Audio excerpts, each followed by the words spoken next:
Hi, this is Kat with Beadaholique, and in this video, I'm going to share with you some great tips for mixing metals and some great tips for if you may not have the right supplies on hand, I have a little workaround for you. Okay, so let's go ahead and get started. So the first thing I want to talk to you about is this little cute charm that I have. Now this is a lovely little daisy charm, and you can see that it has this beautiful outside, all those petals are nice and silvery, and that inside is gold. Now, instead of having to choose which color findings you want to use, we actually have a really neat little trick. So we have this silver and gold earring wire. So as you can see, there's that coil and that ball that is going to be gold, and the little wire that creates that hook is silver. So you can actually use these anytime you're using a charm that has that gold and silver in it.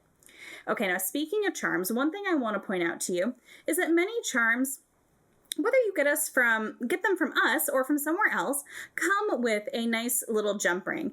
Now, let's say you take it out of the bag and you completely forget about that jump ring. It falls on the floor, happens to all of us, no need to worry.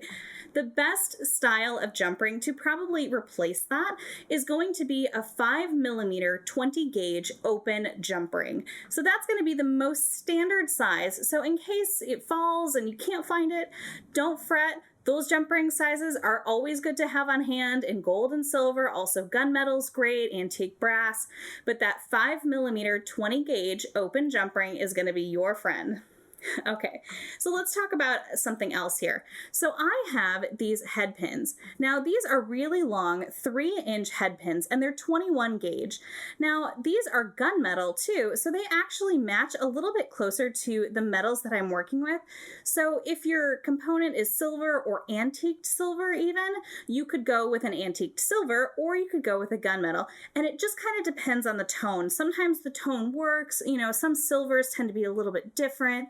It just depends on the composition, and there's really, the best thing to do is to keep all of these sort of on hand. But let's say you don't want to go yard and you don't want to have eye pins and head pins. Here's a little trick. All right, so I have a 3-inch 21 gauge head pin here, and I want to make a little eye pin component. So what I'm going to do is I'm going to slide my little crystal on, let that fall all the way to the bottom there.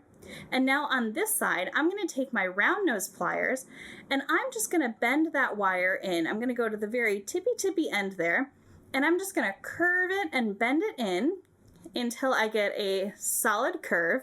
And what I'll end up with is a piece on this side that actually looks straight. So now what I want to do is take those pliers, come right in at the base of that loop, and just bend it backwards. That way we get that nice little eye pin there. So you can see it right there. Now it's a nice open eye pin because I'm going to be attaching them together, so I'm okay with that. Now we can slide our crystal down, come in with those round nose pliers, and here's where we're going to make just a very simple wire loop. So you just bend that wire backwards, bend it up and over, and this is the same that you would do with any other eye pin.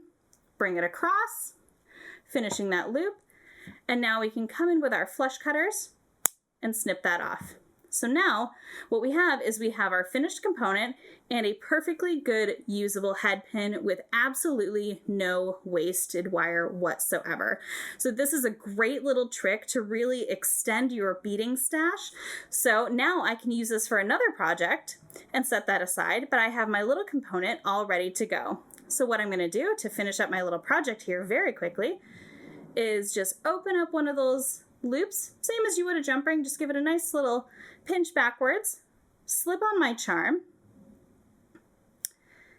close that up, again just with my chain nose pliers here, just kind of coming in, making sure we get a nice good closure. There we go. All right, and I'm going to come to this side, and I'm actually going to add another little component that I made earlier, so I'm just going to slide that on.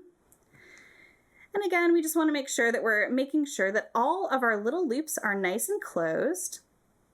I know my fingers are in the way, it's sometimes hard to see, but I'm just giving it a little pinch there at the bottom just to make sure it's nice and perpendicular. And finally, coming to this side here, and now all I need to do is slip on my earring wire, double check that it's facing the right way, definitely has happened to me before, close that up, And we are all done. And now we have a beautiful mixed metal earring here, featuring some gunmetal ear wires, some gunmetal head pins that we turned into eye pins. And we have that silver and gold up at the top to match that silver and gold at the bottom. So that is a quick and easy way to do this, and we have wasted no wire. And that is such a great, useful tip, especially when we're trying to, like I said, extend that stash and get as many beautiful pieces of jewelry possible. I hope you enjoyed these little tips and tricks. Head over to Beadaholique.com for more videos, tutorials, and kits. Thanks so much for watching. If you're new to this channel, be sure to hit that subscribe button below to get all the latest from Beadaholique.